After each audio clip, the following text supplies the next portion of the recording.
Salut tout le monde et bienvenue au plan d'action de ce dimanche 7 décembre, donc fête de ma maman. Donc je vais quand même faire le plan d'action, inquiétez-vous pas. Le plan d'action cette semaine, il y a un mot en réalité, il y a un événement majeur. C'est simplement mercredi 10 décembre, la décision de la Réserve fédérale qui va annoncer si oui ou non on va baisser les taux d'intérêt ou si on va les rester stables. Écoutez, à 90%, 93% environ, on a une baisse de taux d'intérêt qui va arriver mercredi. C'est plus les commentaires de Jerome Powell qu'on va vouloir voir parce qu'il va donner un ton à l'année 2026 pour voir, mettons, dans combien de baisses de taux lui il prévoit en 2026, tout ça. Puis ça va avoir un impact majeur sur la direction du marché. Donc, mercredi, on encercle ça dans notre calendrier. C'est justement là, la date la plus importante de la semaine. Semaine qui va être relativement plutôt tranquille, selon moi, pour lundi, mardi. On va avoir, c'est sûr, pour demain, on va avoir 3 actions qu'on va regarder, CARH, FIX et Carvana, donc CVNA. Les 3 qui ont été inclus dans le S&P 500, donc l'indice majeur S&P 500. On se rappelle que à chaque fois qu'il y a une quadruple expiration, 2 semaines avant, le vendredi, on annonce les inclusions dans les différents indices et surtout celui qu'on regarde, c'est le S&P 500. Donc ces 3-là ont été ajoutés au S&P 500. Pas de surprise, je veux dire, ils étaient dans les discussions. Nous, on n'avait pas ces choix-là nécessairement. Oui, CVNA, on l'avait, mais les options coûtaient trop cher selon nous, donc on les a pas jouées. Il est up 10% présentement, tout ça dans les marchés 24 heures. C'était même pas assez pour faire beaucoup d'argent là, pour de vrai. Donc ces 3-là, on va les regarder, CRH fixe et CVNA. Ils vont probablement monter parce que lorsqu'on a une inclusion dans le S&P 500, les gestionnaires de portefeuille doivent de les acheter, les différents indices aussi. Donc, on va les regarder. Je pense malheureusement que ça risque du côté américain, ça risque d'être une expiration plutôt tranquille pour celle la quadruple expiration du 3e vendredi normal de décembre. Donc, ça va être relativement, selon moi, très tranquille. Là. Donc, le 19 décembre. Et côté canadien, par exemple, on a quand même une surprise. Donc, côté canadien, c'est très rare qu'il y a plusieurs inclusions dans le TSX 60. Normalement, on fait un joueur à la fois. C'est très rare qu'on en ajoute plus qu'un. Et là, on en a 2. Et on en a 2 très gros dans l'économie canadienne. Donc, on a Fairfax Financial, FFH, et on a CSTK. CSTK plus côté semi-conducteurs, genre fabricant de pièces et de choses pour les semi-conducteurs. Donc, qui ont CSTK qui est une fusée sur cette année en 2025 sur le marché canadien. On a décidé de l'ajouter au TSX 60. Et là, on parle d'environ, les deux combinés ensemble, environ 88 milliards qui rentrent dans le TSX 60 et on retire les 2 stocks suivants, là, donc Algonquin Power, donc AQN et Appartement, là, CAR.net. Donc, eux représentent environ juste 11 milliards les 2 ensemble. Donc, on rentre 2 actions à 88 milliards pour en sortir 2 de 11 milliards. Donc, il va y avoir une grosse rotation marché canadien sur le TSX 60 à cause de ces 2 additions-là.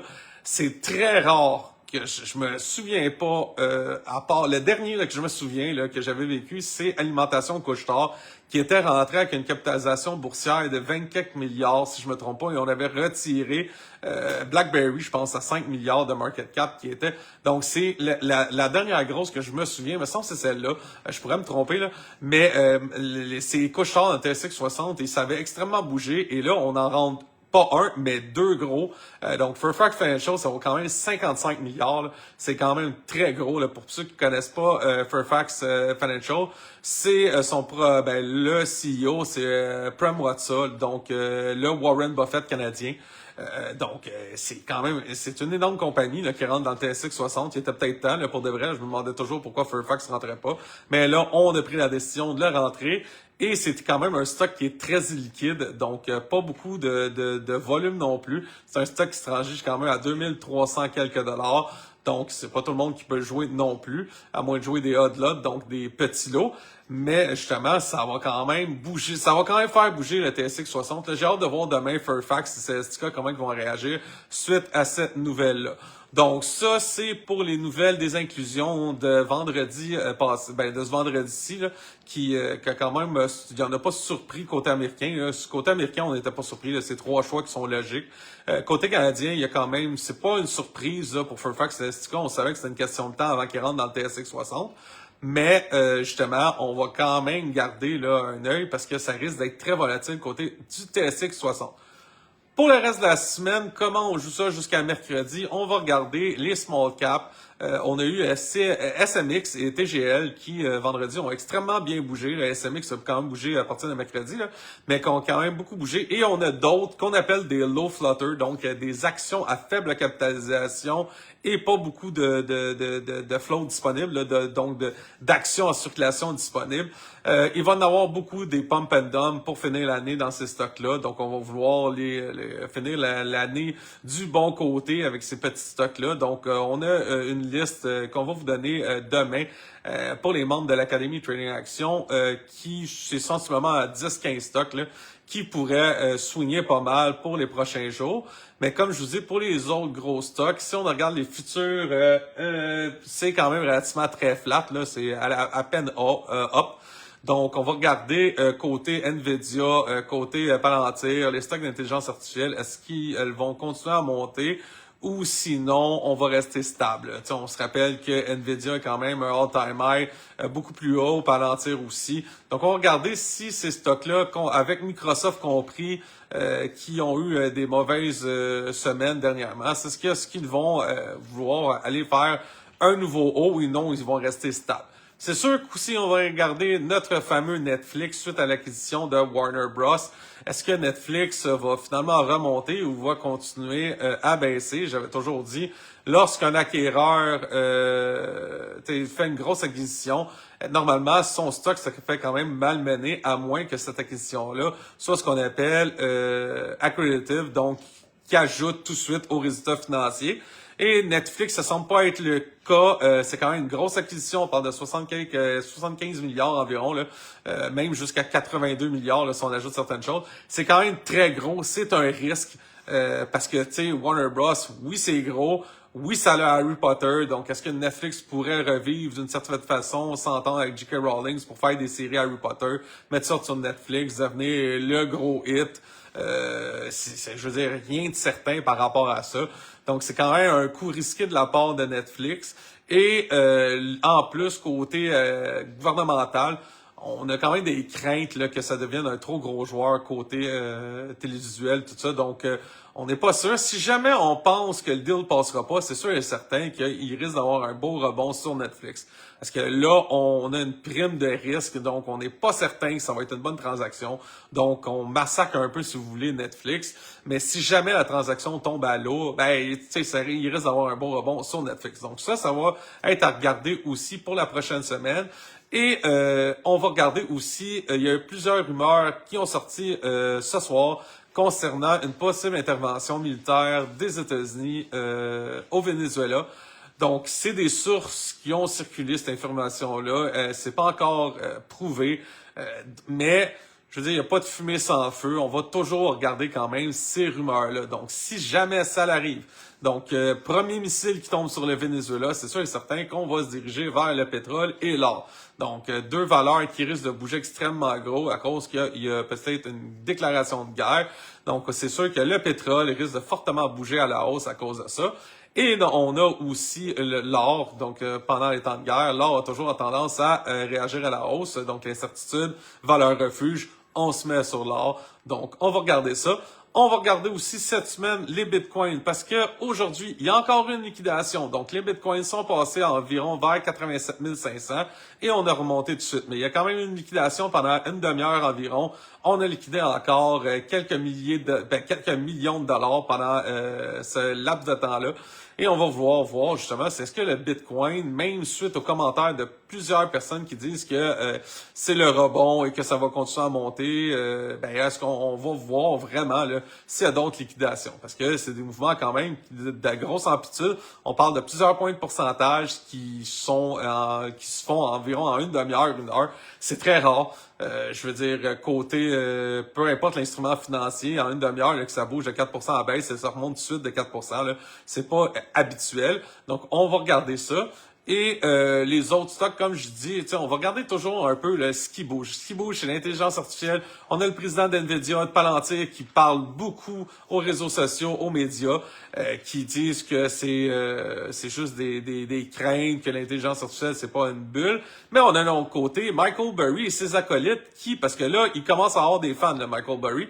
Et il y a d'autres personnes qui ont commencé à émettre des doutes ce soir aussi sur NVIDIA, l'évaluation d'NVIDIA. Est-ce qu'elle tenait la route? Donc, Michael Burry commence à avoir des adeptes, là, des personnes là, qui commencent à dire un peu comme lui. Donc, on va vouloir regarder ça. Est-ce que cette guerre-là, Michael Burry contre l'intelligence artificielle, va se continuer? Est-ce qu'il va encore racheter de l'incertitude dans les marchés financiers? On sait que NVIDIA est pricé selon un optimisme quand même assez élevé. Et comme je l'explique, lorsqu'on est price to perfection, souvent, un petit coup de vent, ça fait tomber, genre le château de cartes. Donc, on va vouloir regarder ça. Donc, pour les swings, il faut quand même faire relativement très attention parce qu'on est encore dans un marché qui est volatile par rapport à l'intelligence artificielle. Moi, présentement, mes swings se concentrent surtout dans des stocks qui sont un petit peu plus défensifs ou que c'est plus facile à lire les graphiques. T'sais.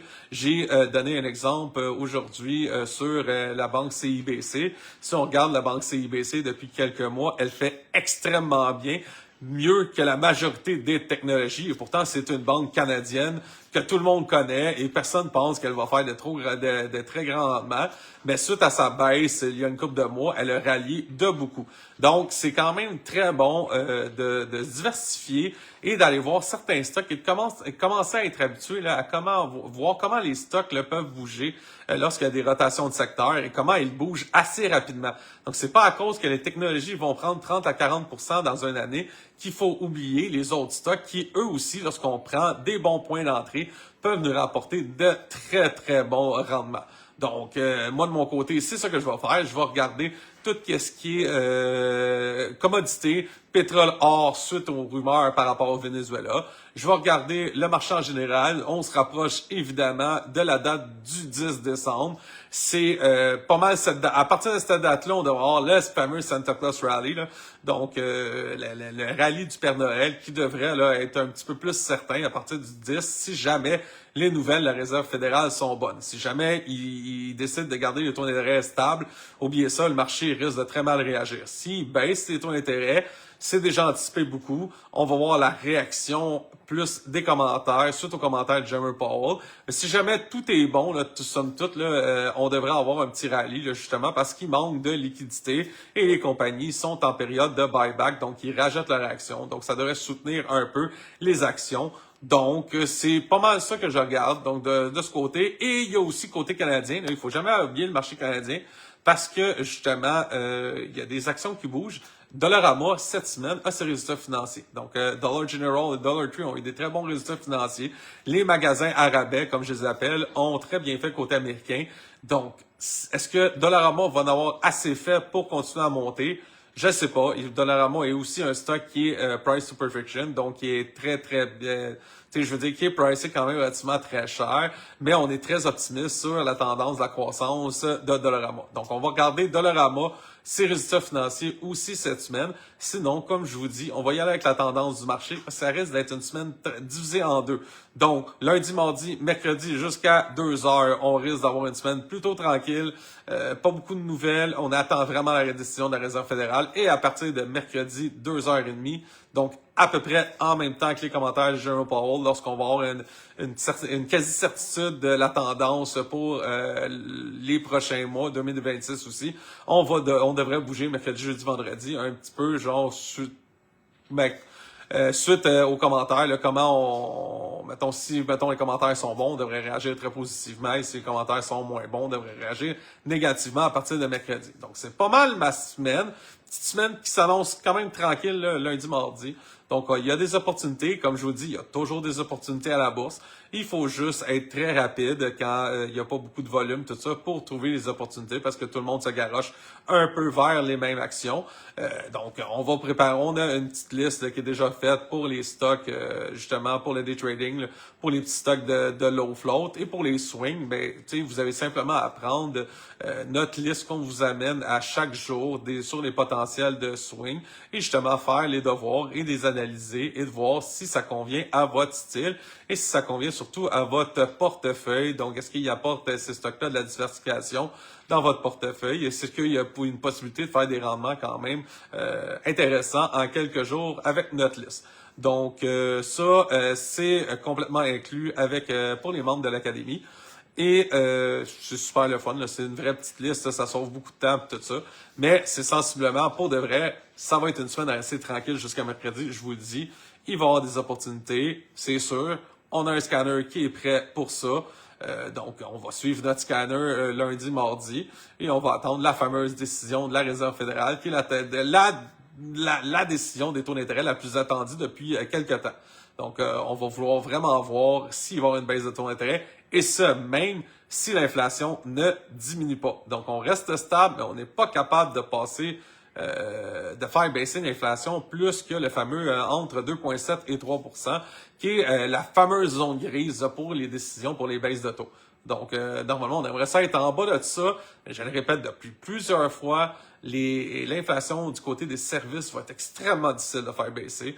Et côté américain, si on donne avec les tarifs de l'argent, vous le savez, si on donne de l'argent au monde, ben si on remet de l'argent dans l'économie, ça fait faire l'inflation.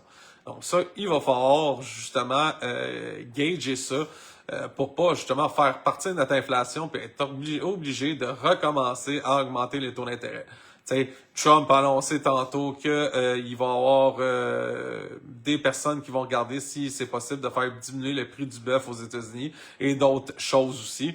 Mais comme je vous dis, c'est pas demain matin qu'on va réussir à baisser le prix de certains aliments. Et surtout, moi je vous dis, l'inflation des services, c'est une chose que le monde oublie et que c'est très difficile de faire baisser. On avait, là, quelques années, là, à partir de 2022, on avait l'inflation qui était surtout alimentée par ce qu'on appelle les shelters, donc tout ce qui est relié au taux hypothécaire, au logement, les choses comme ça.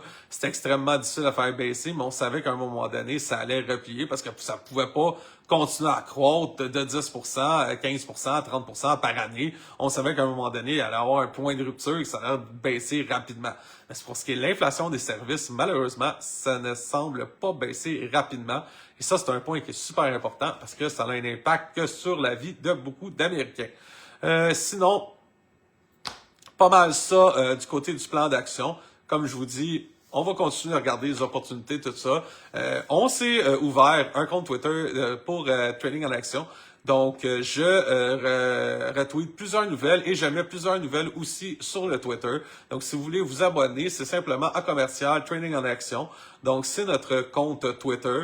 Je vous ai mis un indice qui est super intéressant par rapport à la possibilité de la guerre au Venezuela, ce qu'on appelle le Pentagone Pizzeria. Donc, c'est quoi ça? C'est justement l'affluence aux pizzerias alentour du Pentagone pour voir s'il y a plus de monde, oui ou non. Donc, s'il y a plus de monde dans les pizzerias, ça veut dire que le monde travaille tard, qui n'ont pas le temps de se faire à manger, ils sont obligés de rester, donc ils vont commander des pizzas, donc ça veut peut-être dire qu'il y a plus de personnel au Pentagone qui se trame quelque chose. Donc c'est un indicateur qui est complètement un peu loufoque, mais qui a quand même prédit certaines situations au niveau des guerres récentes. Donc on va le regarder, ça aussi, je vous l'ai mis justement sur notre Twitter, et je vais aussi mettre plusieurs graphiques et différentes choses, différentes analyses sur le Twitter aussi. C'est un moyen de communication qui est extrêmement rapide. Donc, ça va être aussi sur notre Twitter. On a aussi, n'oubliez pas, une chaîne Facebook, bien sûr, une chaîne YouTube. On est sur TikTok aussi, donc on Instagram. Donc, on est pas mal sur tous les réseaux sociaux. Donc, vous pouvez nous suivre et souvent, on est rapide aussi. On est très rapide sur les nouvelles. Donc, ça, c'est super intéressant de ce côté-là. Donc, vous pouvez nous suivre. Sinon, Malheureusement, pour les plans d'action, je ne réponds pas aux questions parce que, à un moment donné, c'est pas un plan d'action. Normalement, on le fait en 15 minutes. Là, normalement, c'est pas supposé durer aussi longtemps que lorsque je réponds aux questions. Les questions-réponses, normalement, vont suivre les soirées swing le jeudi. Et là, c'est vraiment le temps de préparer vos questions parce que je vais répondre et vous les poser on the spot. J'y réponds directement en live. Je n'ai pas les questions d'avance. Donc, vous les posez. Je réponds du mieux que je peux. Et vous pouvez me pogner sur des questions hyper difficiles. Ça me dérange pas pantoute. Je vais être capable de m'en sortir pareil. Donc, à chaque dimanche, le plan d'action, normalement, c'est un 15 minutes live. Je ne réponds pas aux questions, à moins d'événements majeurs, là où je pourrais répondre aux questions. Mais sinon, je fais juste donner le plan d'action. Justement, pour les restes, normalement, pour les membres de l'Académie, on a demain, à partir de 7h30, je vais continuer à dire les nouvelles aussi que je vais avoir trouvées, les stocks, tout ça. Donc, pour les membres de l'Académie, on se voit demain matin à 7h30. Et pour les autres qui sont intéressés à une semaine d'essai gratuite, vous pouvez toujours la demander, soit en nous écrivant à tradingenaction@gmail.com ou nous écrire en privé via notre Facebook. Ça va nous faire plaisir de vous laisser notre semaine gratuite, que vous voyez l'aventure, c'est quoi l'Académie Trading en Action. Vous allez voir, c'est super intéressant. Donc, c'était le plan d'action pour ce soir. Donc, pour les membres, on se voit demain matin à 7h30 sur notre Discord. Et pour le reste, n'hésitez pas, demandez votre semaine d'essai gratuite. Donc, sur ce, je vous souhaite une excellente fin de soirée et on se revoit dans un avenir rapproché. Bye bye!